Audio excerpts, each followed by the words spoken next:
Bonjour YouTube et bonjour chers internautes et bienvenue au Manga Café. Oui, nouveau Manga Café News avec des news succulentes. Aujourd'hui, on va se régaler. Oui, encore une fois, comme d'habitude, tous les matins à 7h du matin, vous avez vos news dans l'univers du manga, de l'animation et tout ce qui tourne autour de la culture otaku. Et sans plus tarder, on va attaquer le sommaire d'aujourd'hui avec le retour de Jinju Ito en France. On en a parlé récemment avec les goodies qui sont sortis sur Abystyle et les figurines pop qui sont sorties, mais Jinju Ito revient aussi en manga et on va en parler tout à l'heure. Le grand retour de Say Hello to Blackjack.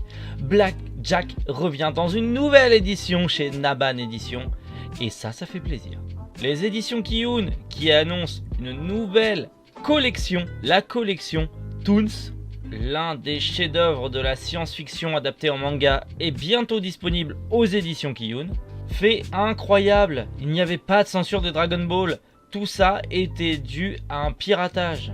Et pour finir, le très sympathique trailer du manga Blue Period qui va bientôt sortir aux éditions Pika. En bref, Manga Café News, c'est maintenant.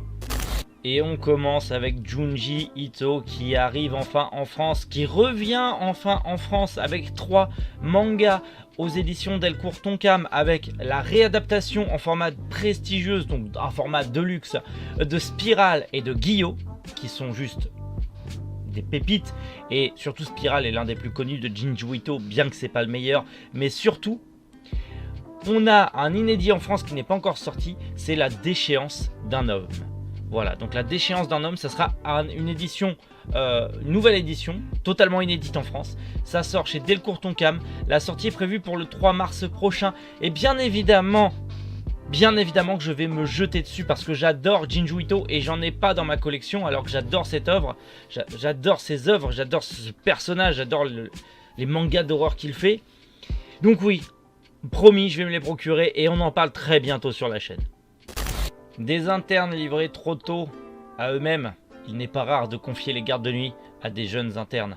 Propos tirés de Give Me Regard to Blackjack, Say Hello to Blackjack revient. Ce n'est pas le Blackjack de Osamu Tezuka, c'est un manga qui, de base, a été écrit par Shuho Sato, qui s'inspire du Blackjack de Tezuka, mais qui n'a rien à voir avec Blackjack de Tezuka. On a là un manga, un seinen qui nous plonge dans le système de santé japonais tout en le critiquant et en dénonçant ses travers. C'est un manga absolument merveilleux et de l'avoir de nouveau, on a déjà une nouvelle réadaptation de l'anime qui est sortie il y a très peu de temps, mais là on a une réadaptation qui ressort du manga aux éditions Nabam. Le tome 1 sortira le 26 février 2021. Et je peux vous dire que j'ai extrêmement hâte parce que quand j'étais gamin, ce manga m'a foutu la frousse d'aller à l'hôpital, mais quelque chose de bien. Donc j'ai vraiment hâte de me replonger dedans parce que j'adore la saga Blackjack et le héros est très charismatique. Les éditions Kiyun qui vont sortir une nouvelle collection qui s'appelle Toons et vous l'aurez deviné, ils vont adapter pas mal de webtoons. Oui, et le premier sera Bâtard. Mon père est un tueur et je suis son complice. Je ne connais pas, mais juste ça me donne envie.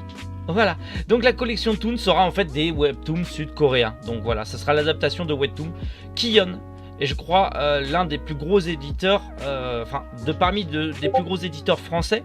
C'est l'un des premiers à sortir une vraie collection basée sur le webtoon. Il y a d'autres éditeurs qui sortent des webtoons, mais Kiyun est l'un des plus gros éditeurs français qu'on connaît, comme Kana ou encore Pika Edition par exemple, qui sont les plus connus.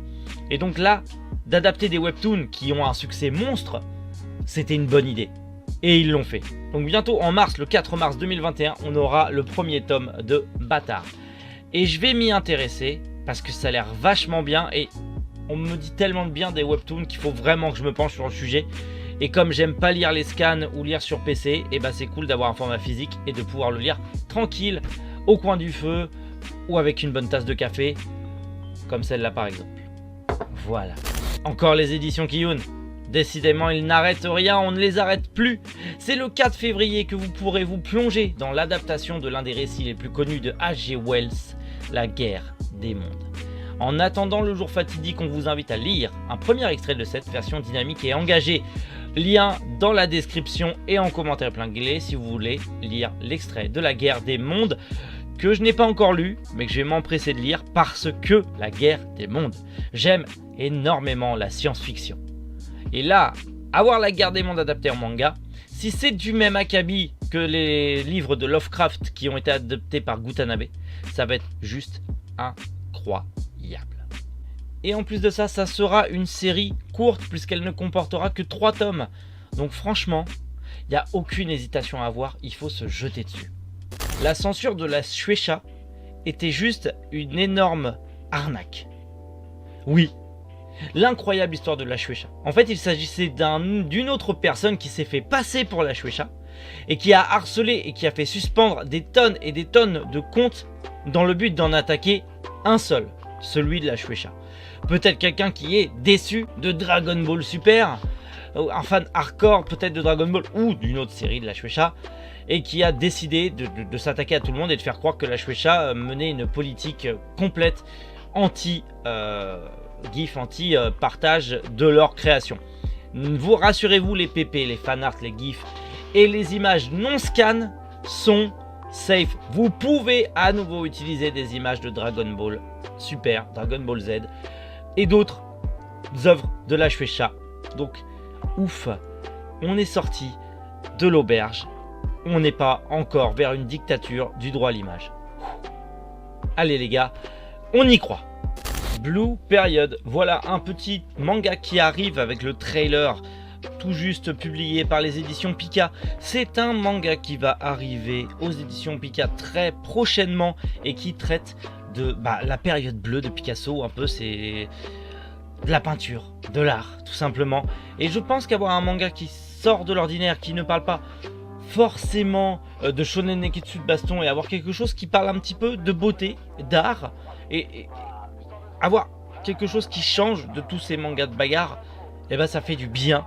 Le trailer me donne énormément envie de lire et de connaître cette œuvre. Donc le tome 1 arrive très prochainement aux éditions Pika et on en parle aussi bien évidemment très prochainement, mais je pense que je vais vite m'intéresser à cette œuvre parce que je pense qu'elle vaut vraiment le détour. Donc rendez-vous le 20 janvier pour découvrir Blue Period. Et voilà, c'est fini. Oui, mais dites-vous que ces petites news étaient fort sympathiques. Plein de bons mangas qui arrivent en ce début d'année et ça fait du bien de se dire que d'anciennes séries reviennent, de bonnes séries reviennent, d'autres sont inédites. Et puis, franchement, on l'a échappé belle. Bientôt, on pouvait mettre plus aucune image de manga et au final, non, c'était qu'une énorme arnaque d'un type, ou peut-être plusieurs, qui ont voulu faire chier la Shueisha. On a eu de la chance. Et tant mieux.